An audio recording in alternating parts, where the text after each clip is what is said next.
Hello, everybody. Thank you for making it to today's webinar. I'm going to give everybody just one more minute to kind of sign in and get comfortable. Now would be a good time to check your audio. If you're listening in, you should be able to hear me. Um, so I'm just going to go back on mute for 1 second while we let everybody go ahead and sign in and get comfortable.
All right. Well, thank you, everybody, for making it today. Let's go ahead and get started. Today, we are going to be talking about how to set achievable urban tree canopy goals. And I'm very excited to talk about this. As many of you know, this is a important topic, and there's a lot of really big goals happening out there in the world today. And setting achievable tree canopy goals is one of them. So throughout today, we're going to be talking about that. And I'm going to have a series of polls to keep you guys engaged and to help you with understanding where we're at. The webinar is being recorded, so if you can't make the whole session, you can always come back, or if you want to reference it while sending out a link to it. Quick little housekeeping. You should have a little control bar on the toolbar on the side of your screen. So if you want to minimize that, you can, and that'll help with your viewing pleasure. And if you have any questions throughout the webinar, just go ahead and ask away. All right, so today we are talking about how to set achievable tree canopy goals. The key word there is achievable. I think everybody has heard of tree canopy goals, and if you haven't, we'll get into them in a second. But we want to set up canopy goals or tree planting efforts that we believe could be achievable and can help hold us accountable and can, return the benefit that we want on it. So today it's going to be me, myself. I'm Josh. I'm the one on the right-hand screen there. I am our national business developer, so I lead a lot of our urban forestry activities across the country. And then on the left is Will Ayersman, and he is our GIS guru, leads our GIS team, and does a lot of our UTCs and our canopy goal settings and all sorts of fun GIS applications across the country, both for urban forestry and utility forestry. So here's a formula. Setting an urban tree canopy goal can be really, really complicated, and it can be really hard, or it could be really, really easy. You know, a lot of mayors like to set a goal based off of a calendar. You know, let's do 40% by 2040 or something like that. Or we could get real in the weeds with how we set up our canopy goals. And this is just an example. At Davie, we've been thinking about this for a long time. And, you know, we're challenged with the concept of helping communities achieve or set canopy goals. And, you know, I think at the end of this, hopefully you realize that there isn't a magic formula for setting canopy goals, but I would like to think that we can simplify it a little bit. And when I say simplify it, and I say as setting achievable canopy goal, here's what I think of as a formula, if you will. And we'll go with our concept today is we're going to go through each one of these factors in more detail and talk about how nuanced they are and how you really can learn and gain a lot of insight into your canopy, and all of it has to do for getting your canopy goal. So the most important thing when establishing a canopy goal is to think about your time frame. You know, are you going to try to do this in 5, 10, 50, 100 years? It's, you know, a canopy goal without a time frame is really hard to get your mind around. And quite frankly, it doesn't have a lot of accountability. Most commonly, when we're working with communities, we like to think about it in this program continuum idea, where communities are building through these different milestones. And, you know, we like to use this to understand when we're working with the community where they're at in their program and where they'd like to be. It kind of helps create that roadmap. And you can see that whenever we put this continuum out a couple years ago, we highlighted the fact that an urban tree canopy analysis probably should happen around the master planning phase of a community. And we'll get into that as to why that is. But we also realize that a lot of times communities will do an urban tree canopy analysis to maybe support why they need additional funding or why they need an urban forest master plan. So just to say that it happens at that time doesn't mean it has to, but that I can't imagine doing an urban forest master plan without some sort of urban tree canopy analysis at this day and age, just like I couldn't imagine not thinking about iTree and the benefits of trees. But of course, you are all individuals and you can slide this UTC box around wherever you want. Maybe it's the impetus to become a Tree City USA. So, something else of note is, you know, I think the idea of goal setting has probably been around for a little bit over 20 years now when it comes to setting a canopy goal. And we're seeing and kind of guiding communities that the technology is at a good place, and the way that our urban forests are such a dynamic biological creature that really they're trending towards a 5-year goal, or at least a 5-year benchmarking. Maybe if you set out a 20-year goal, you're going to reevaluate it every 5 years. That seems to be where the settling is, you know. So how your tree canopy is performing, how your planting is performing, how your preservation is performing, reevaluating that on a 5-year cycle. So let's break it down into the formula. You know, you can't set a goal if you don't know what you have. I'm surprised how many people do set goals without knowing what they have, but understanding what your current urban tree canopy is. So that's what the UTC stands for. Then you need to factor in when my current UTC, and I have a time frame already established, what is that going to become? So what are the trees that are out there right now? How are they going to grow? How are they going to remove? How are they going to decline? You know, what exactly is that going to look like in the future? Once you know what your current canopy is going to look like in your established time frame, then you can start thinking about, well, what is my potential? You know, so this is looking at all those available spots out there for new trees, which could include new development or could redevelopment efforts. But it's important to understand what your potential is going to be. And then once you know where potentially trees could go and what the potential is, you can think about, well, what kind of intervention is going to be looking like? Is that going to be a big tree planting campaign, or is that going to be, you know, a smaller effort, what is my budget, what is my capacity. So understanding where that is going to take you and what your efforts are going to be successful or not. And then I think you can finally get to the point of, okay, here's our achievable canopy goal. Is we understand our baseline, we know what our baseline is going to become. Now we think about what is even available and potential, and then we think about our intervention and what we can do, and now we know what our achievable canopy goal is. So in order to make this presentation effective, we thought we would dive into each one of these factors and talk about the different ways that they can play a role. So before we do that, I want to ask a quick poll question of you. And I'm curious, do you have a canopy goal? So I'll give you a couple minutes to set this out.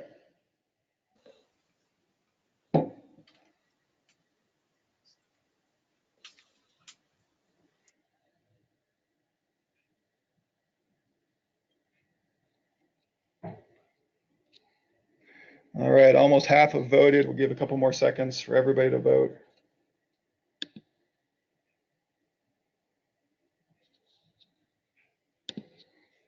All right, last call. I'm going to close it up. And it looks like about a third have a goal, a third don't have a goal, and about 20% are in process. So that's pretty surprising. I'm glad to hear that almost 50%, how you slice it, have some sort of goal, either in formation or happening. One more quick poll here before we jump into the canopy analysis. I'm curious, how many of you have done a canopy analysis? So I'm assuming the 39% that have a goal have done a canopy, and I'm hoping that the 20% that are in progress maybe have a canopy analysis or are working through getting one done.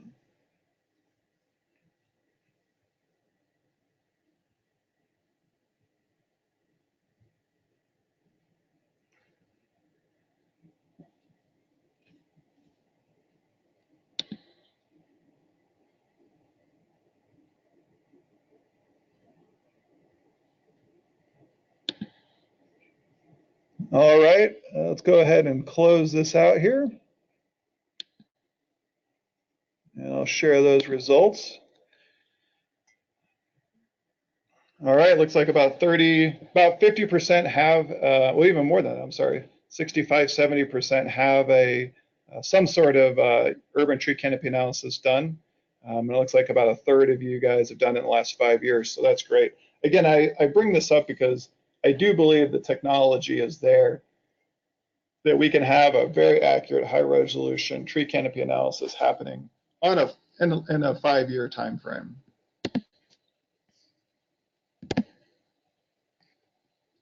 All right. So now let's talk about a current urban tree canopy analysis and what that looks like. And I'm going to turn this over now to Will, and he is going to talk to us about the different ways to do urban tree canopy analysis. All right, thanks, Josh. So there's a couple different primary assessments that we consider probably the most used or the most applicable to conducting an urban tree canopy assessment. A couple of those, if you're looking for a lower cost estimate, you could do iTree canopy internally, conduct an iTree landscape. Both of those are acceptable methods of determining a percentage within your community or within an established area within your county, community, municipality, if you have neighborhood goals and things like that. The one thing that we really want to focus on today is more of the high resolution multispectral imagery, because this not only gives you the capability to capture your tree canopy at multiple scales within your project area, but it also gives you the capability to plan ahead for the future. So as we continue to go forward, with setting the canopy goals, having multiple layers, of these high resolution data sets is really going to kind of set the scene for, where we're going to take it, where we're trending. And it's just a quick, initiative into the tree canopy mapping. A lot of what we have here starts with leaf-on imagery, whether it be aerial or satellite. It's really up to you. It's kind of what's available to you, or it could come in the form of a LiDAR point cloud. So those are probably the most readily accessible, available, things that your community has or has had. A lot of times the LiDAR data will be collected by, states at this point. So it's becoming more readily accessible this day and age. So that's really kind of where we're getting the tree canopy recognition and also other land cover types out of that assessment. So it all comes through the process of a feature extraction to where you're setting up these algorithms and training data sets to recognize different features from that imagery. And that's essentially going to pull out what you need to be able to identify, whether that's tree canopy, in your parks, along your right-of-ways, in your neighborhoods, in your backyards. That's going to be able to give us the capability to recognize spatially where the tree canopy is located. And then what we do in-house is basically perform a rigorous QC off of both satellite extractions or aerial extractions and also LiDAR point clouds, because there's always a little bit of cleanup that needs to occur from both extraction methods. So we do that usually just through a quick QC process and then complete an accuracy assessment to be able to tell us how accurate that data is spatially. And then a lot of times we'll do verification QC methods, compare that to other imagery data sources, or potentially even do some field checks every once in a while to kind of move that along. So for the next part, what is remote sensing and machine learning? We're taking this imagery, these data sets, we're analyzing these through objects that are extracted by algorithms, whether it's through the machine learning process or the training data set that you're collecting. And you're essentially looking for like features that's based off of either a spatial or a spectral reflectance, a texture, shape, color. In the case of LiDAR data, you're looking more at the intensity of the laser point when it's hitting the particular object on the ground, and then also the height. So that's how we're able to kind of set different types of land cover apart and separate our trees from our grass, our shrub, whatever you're trying to get out of that particular data set. So how do we quantify since we have the object to create a canopy goal, we need to figure out how to quantify what we currently have and how best to kind of move forward. So this kind of really, the tree canopy metrics really surrounds yourself with a bunch of data on a multitude of scales, whether it's all the way down to the individual parcel level or more broader, regions such as a watershed. But really, you can kind of get more political with these, with looking at wards and council districts. Neighborhoods go into that, but you can also look at it in the case of a public-private setting as well. Or one of the kind of key things really starting to pop up and trend is, the idea of the social equity factor. So analyzing this information on the census tract level, knowing your canopy percentage, knowing your impervious surface, knowing your available planting space around that. That's all the stuff that we're going to get from these tree canopy metrics, land cover metrics, and that's going to basically set the scene to how we move forward with the additional analysis that can be completed. So what I was initially going through is just kind of the base, or really the start of where we're looking to begin this process of setting the canopy goals. So you're getting in the metrics, but you're also looking at the trees in terms of economic ecosystem benefits, looking at a potential prioritized planting plan, where are the best locations to get the return on investment for those trees.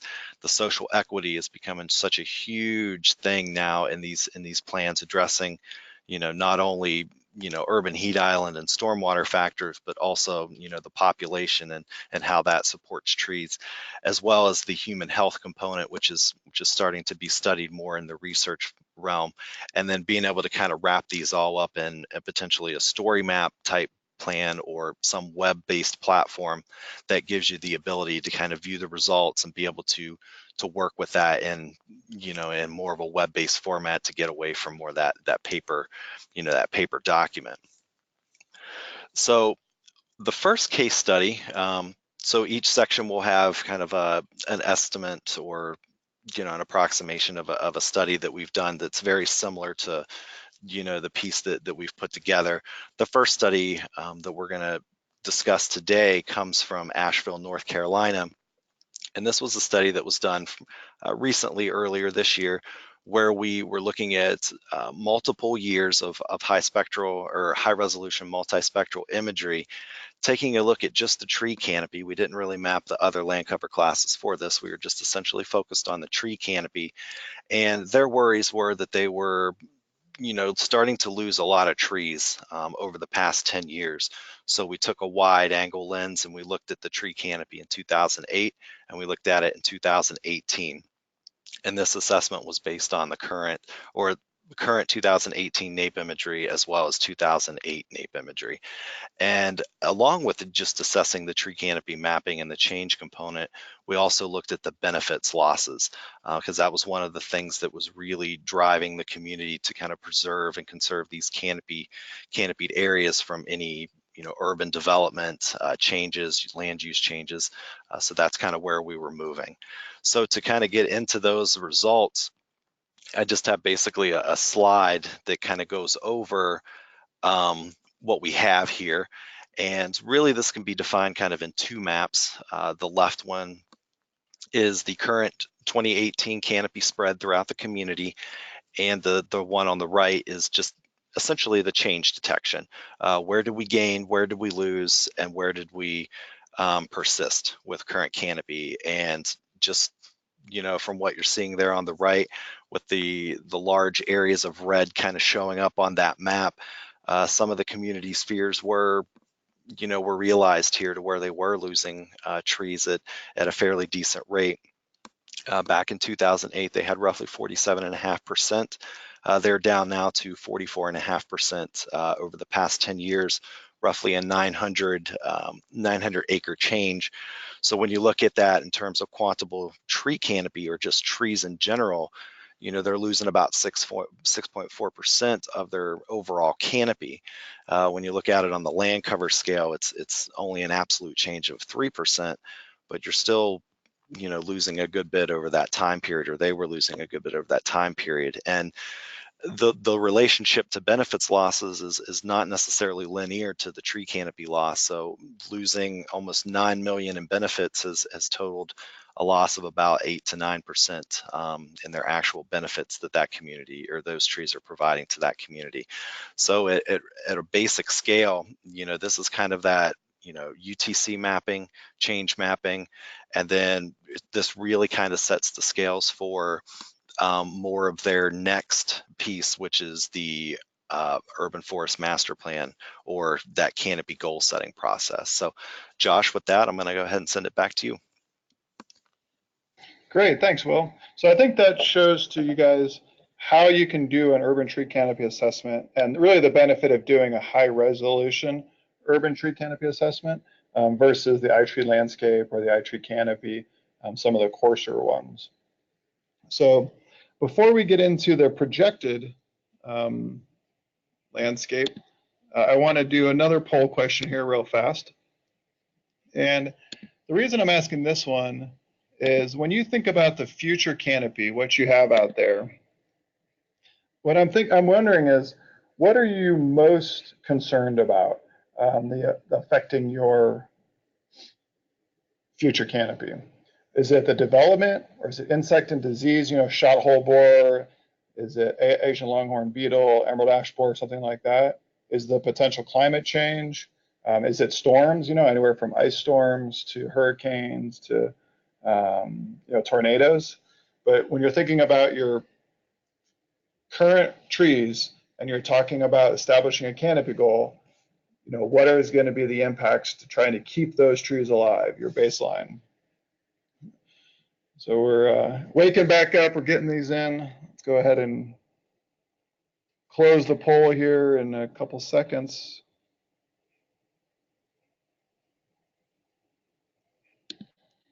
Go ahead and share that out. But it looks like about almost half are concerned about development. I don't think this is a surprise. The good thing about that is usually if you're working with your planning department, the development is pretty predictable. We know where our zoning is and where our development's going to happen. So hopefully with that type of insights and that type of information, we can think about where and what our projected urban tree canopy is going to turn into. So when we say projecting UTC, I asked you for those what is concerned to you, because that's what's on our mind. We're thinking about how is the tree canopy going to grow? Lots of communities have real aging urban forests out there. What are the impacts going to be to that? It's a very dynamic situation, and I know it's a challenge to think harder than a year or two out, but if you set a canopy goal 5-10 years out, well, we need to think about what are the impacts to our forest going to be. Now, Will showed you with Asheville how we could look at that change assessment, and that's a really powerful tool. So if we're doing an urban tree canopy assessment every 5 years, we can use historical tree canopy and see and make a correlation, and hopefully it's we can understand then what our future could look like. Something else to consider is our ordinances. How much of the urban tree canopy do we actually control? So when we set a big canopy goal, most of us are only in control of our public properties. So if you're setting a canopy goal for a whole community, really looking into your ordinances and understanding how much of it you can actually influence so that you can understand what the impacts are going to be for your canopy goal.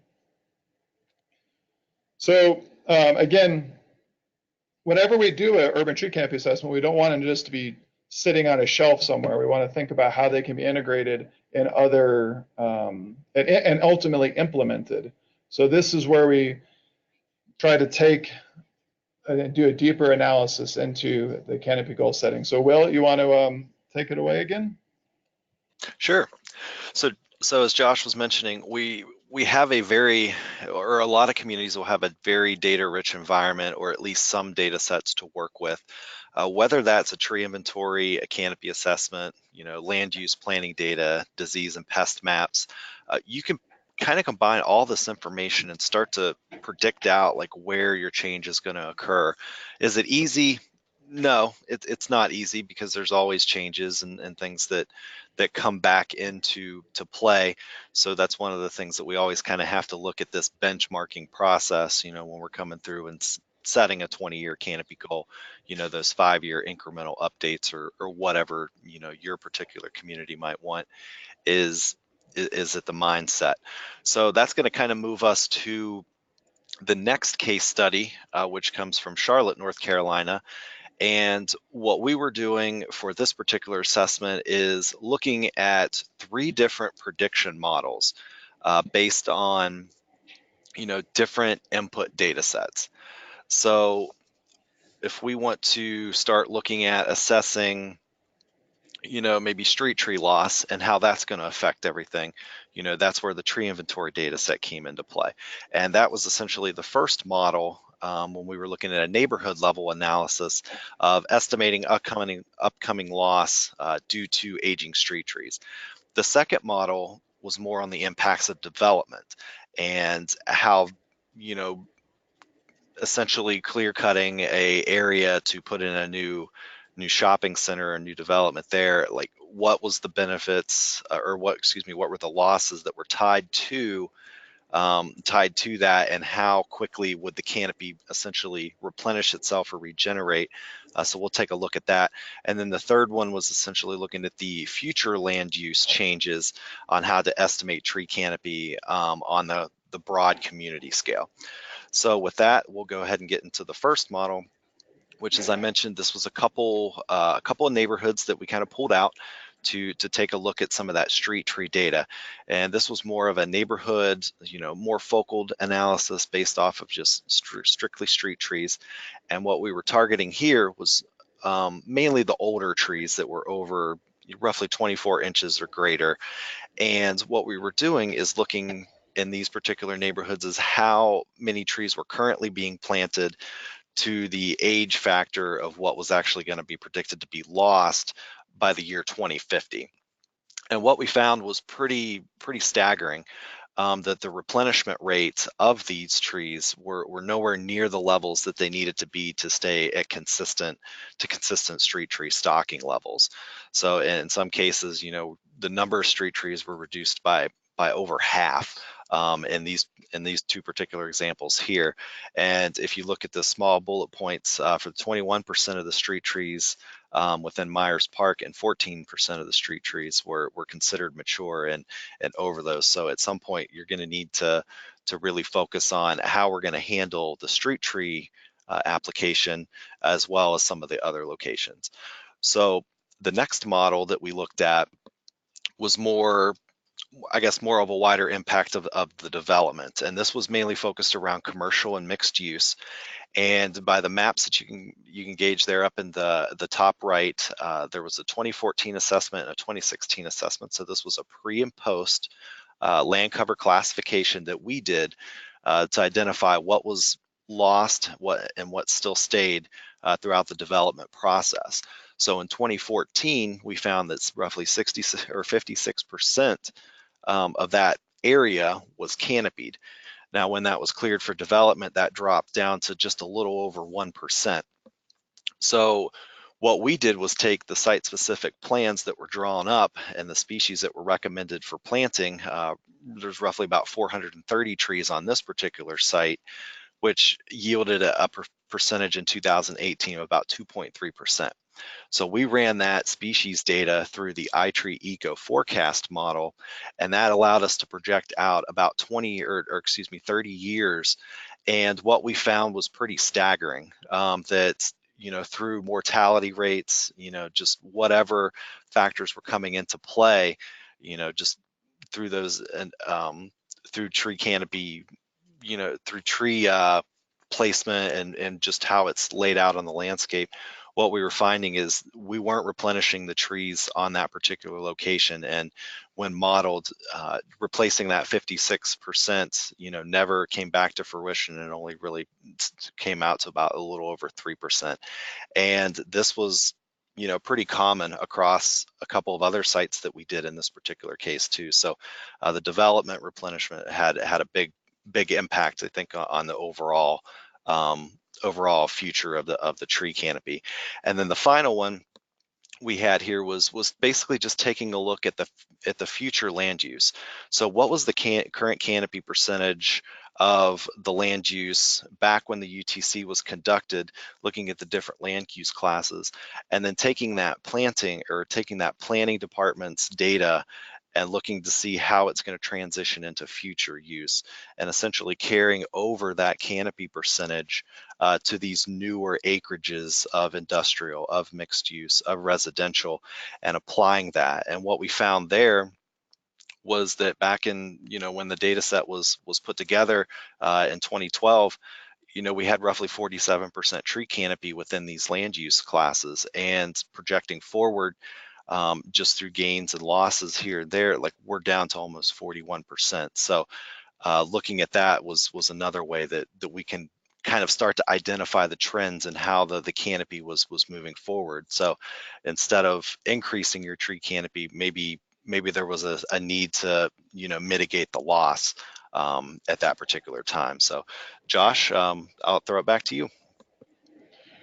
Great, thanks. Well, I think that's a really good example of understanding, what the current canopy is and what it's going to become without any sort of, intervention at all. And just looking at a couple examples of development ordinances and future land use planning.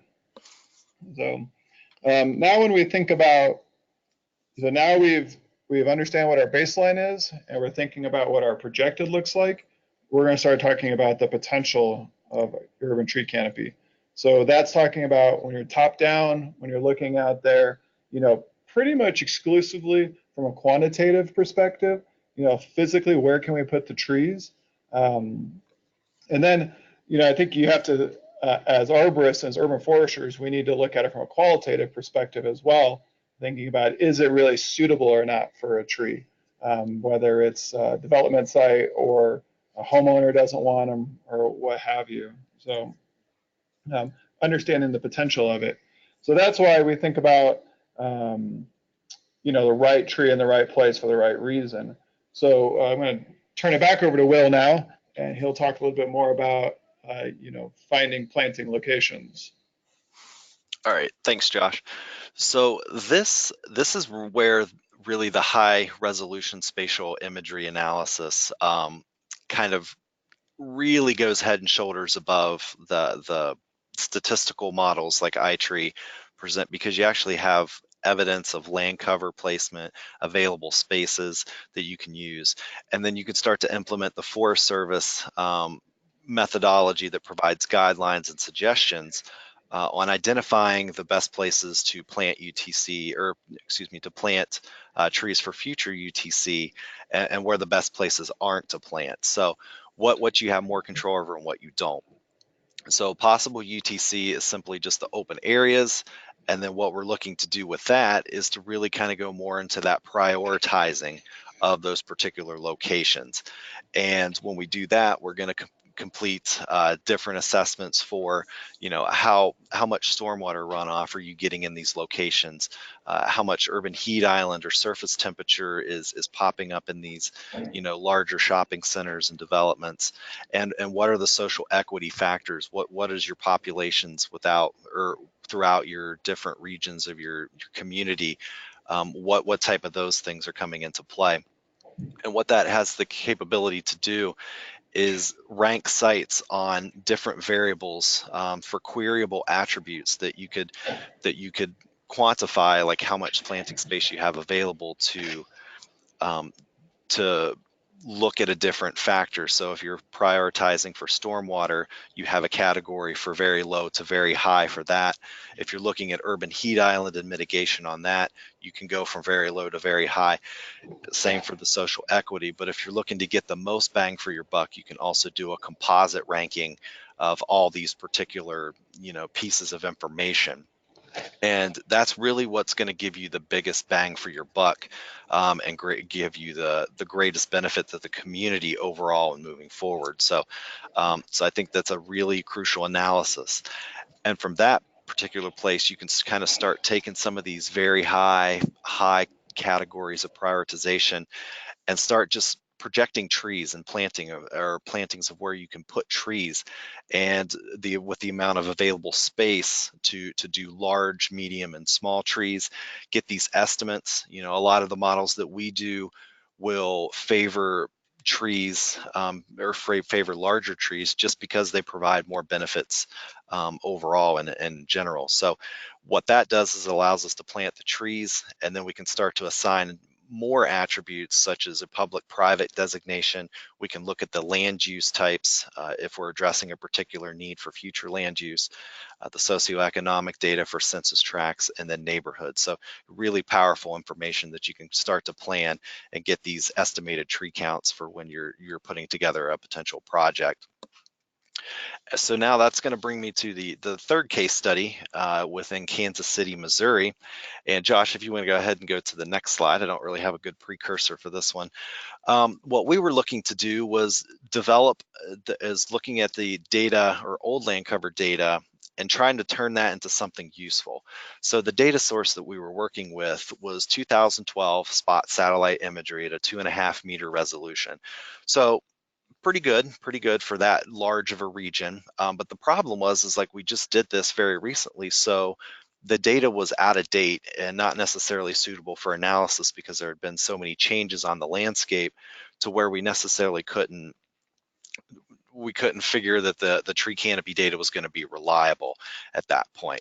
So what we did was a planting site refinement process using the 2018 NAEP imagery, using the process of machine learning and vegetation algorithms to be able to pull out, new places where there was tree canopy in 2018, compare those to what was remaining from the 2012 data, and just basically separate that from the available planting locations. So that gives us, the different land covers and the available spots to where trees have already grown back in those regions. So we're able to remove those, and we have greater confidence and more accurate representation of the planting areas.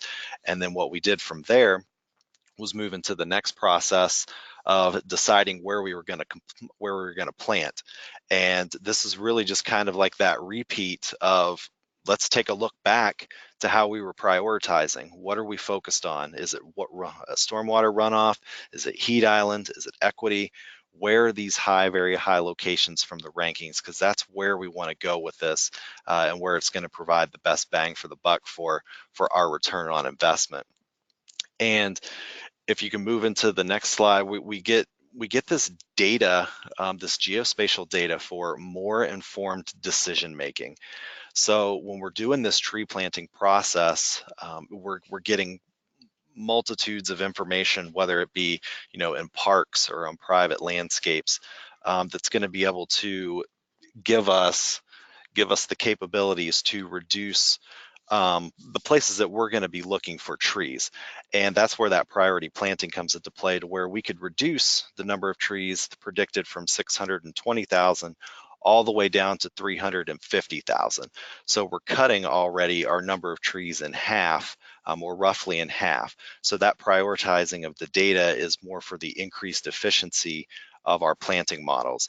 And when we're looking at these planting sites, you're going to be able to start predicting the number of large trees that you can plant there, the number of medium trees, small trees, looking at a large to small tree ratio or a medium tree ratio that's going to prioritize those locations for us. And then that's going to give you a catalog of these planting locations that you can track moving forward. And be able to use that potentially in a third-party software or a GIS platform that's going to give you that data integration capability. So you can use these planting polygons and tree points, import them into a software platform for management. So say something like TreeKeeper or Cartograph, or whatever your platform might be that you're using within your community. This is hard data that's able to be loaded in to track. These planted trees start to become assets when they're done, and then you can start to move those into your tree inventory. And then from that point, you can have more of an updated tree inventory kind of moving forward that's going to help you manage that data into the future and kind of keep you on track when you're looking at your canopy goals.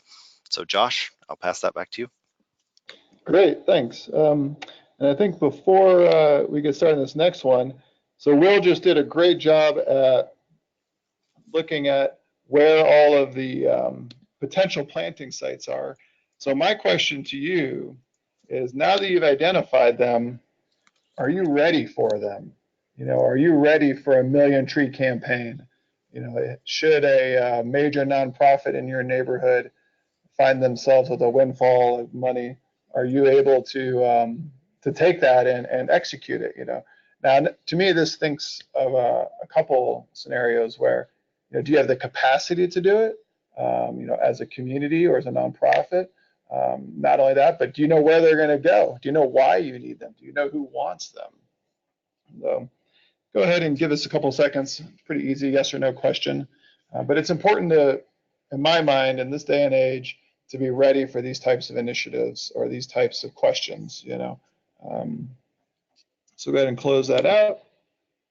And it looks like about 80% say you're not ready for I specifically didn't ask if you want it, I just asked if you're ready. So that's kind of a loaded question there, right?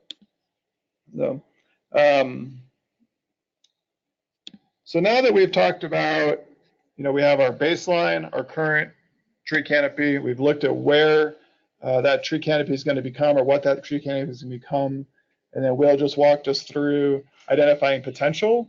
I think that's really powerful. Again, understanding, are we only going to put them on the public right of way, or are we going to try to go into private lands? What is the reason and the priority of where we want to put trees? Is it for a certain ecosystem service like stormwater or air quality or human health or socioeconomic factors? Or is it purely to get as many trees in the ground as possible? Once you have that, this is when I think about the intervention stage. What is your future planting efforts going to become? What is that going to look like? And when I think about that, that's where the rubber meets the road. And what I challenge people to do is to think through different scenarios.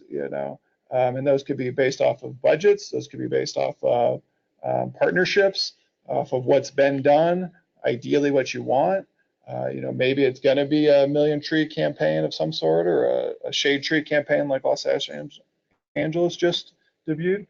So what are those canopy, and what we're going to do in this next session is talk about, what is the effect of those planted trees, that intervention, going to be on your tree canopy? So Will, let's take it away. Sure. All right. So for the future planting section here, when we're really starting to combine all this data and we start to have a good idea of what our tree canopy is and our trends and where we're going, and we've identified our threats and we've identified our planting locations, one of the first things I like to do personally is just kind of sit down and really just start to formulate some plausible scenarios, whether they're feasible or not. There's other factors that kind of go into that. But just kind of sit down and start to think, what happens if we don't take any action? Where's that going to lead us? What if we just focus on more of a no net loss goal? Where's that going to go? What is a short-term and a long-term goal? And I really want to kind of stress that I put goal there, because in a lot of cases, across the country, we're seeing more decline in tree canopy, whereas there's less stories or positivity around increasing tree canopy goals. So I think we need to look, and be honest with ourselves.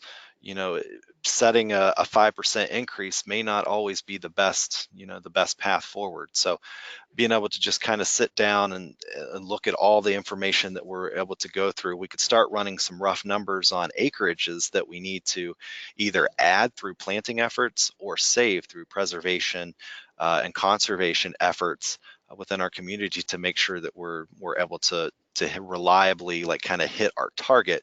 Because the last thing we want to do is set a target out there that's going to be plastered all over the media and all over the community and all over conferences and things like that we're going to be putting together, and then not necessarily hit those goals, because then you start to lose a little bit of your momentum. So with what we realize here is just realizing what we have achievable, or what is achievable, and taking that napkin math number and digging a little bit deeper and starting to focus on more of those annual budgets. As Josh was mentioning, are you ready for a quote unquote 1,000,000 trees initiative that's coming up? Do you have elevated planting budgets for X number of years, and then that goes back down to just a steady number? Determining those are really, really going to play a factor into that. So usually what we'll recommend is just to kind of start with a no net loss, or wrap your ideas around a no net loss goal, because even in increasing canopied communities, you're still losing at some point. It's just that there's more of an increase than a decrease. So even if you can mitigate the amount of loss to a no net loss, your canopy is going to increase a heck of a lot faster than it will, if you're having a negative decline. And the thing about putting these types of models together is there's so many different components. Kind of reverting back to one of the first slides with that tougher canopy projection, if you will, you have planted tree growth rates and mortality rates and trends overall within the community, and development and budgets and maintenance and things. So there's so many things that you can kind of get fixated on, but in setting that number. But we want to just remind everybody that, it's a great reference, but it's not the whole picture. These trees are providing benefits to the citizens of the community, and they're cleaning the air, they're cleaning the water, they're providing shade. So that's one of the main things that we want to do. So just to kind of go a quick second into more of the no net loss initiative, it's really kind of one of the first places to start for growing and shrinking urban forests. And how you classify that could be of a couple different ways. You could go for a more stem analysis and just plant one tree for every tree that's lost, or you could go more into the square footage domain, to where it's a little bit more difficult, because if you have a large canopied park tree, you might have to replace 10 tree, or you might have to replace that tree with 10 new plantings just to equal the square footage of the canopy lost. So really just kind of reviewing your policies and your ordinances, and wrapping your head around what you want to technically define as a no net loss goal. So that's really going to kind of revolve around how we see ourselves planting trees in the future, and what our tree planting goals are going to be in the future. And we would just want to recommend that you follow kind of some of these steps and criteria, and use some of the iTree tools out there to find the suitable tree species. So plan those particular planting projects. iTree planting, iTree species provides a wealth of information that you can get there. And that's going to give you the ability to create tree palettes that will adapt to not only climate change, but other disease and other factors that's going to be coming in the future. And use those planting palettes to diversify your current tree stock, to where if you do have an outbreak of, say, EAB or ALB, or spotted lanternfly, you're gonna reduce your losses, and you're gonna retain more trees through that diversification. And always, we like to say, always promote the benefits of your trees. No matter what happens, those are going to be your primary indicators of the benefits that they're providing to the public, and being able to quantify those is very essential. And to kind of all loop it back together is to just check your progress, look at those different benchmarks throughout your goal setting process, and be able to be honest with yourself if you do need to change course throughout the program that you're trying to implement. And I think that was really kind of the last slide that we had for that. So Josh, do you kind of want to wrap it all up and establish this tree canopy goal for him right now? Yeah, thanks a lot. So I think, through this course of this conversation today, we've talked about these 4 factors that equal the canopy goal, and Will just did a great job of talking about the future planting, or I like to call the intervention point, the prescription, if you will, and understanding that it's not just about sticks in the ground, it's about growing the canopy and talking about the benefits of it. We're getting a lot more sophisticated these days with our tools and our knowledge around planting pallets and purpose for our plantings. So hopefully that'll bring it all together to canopy goal. I used to joke a long time ago that American Forest is the only organization I've ever seen in the world that successfully deleted something from the internet.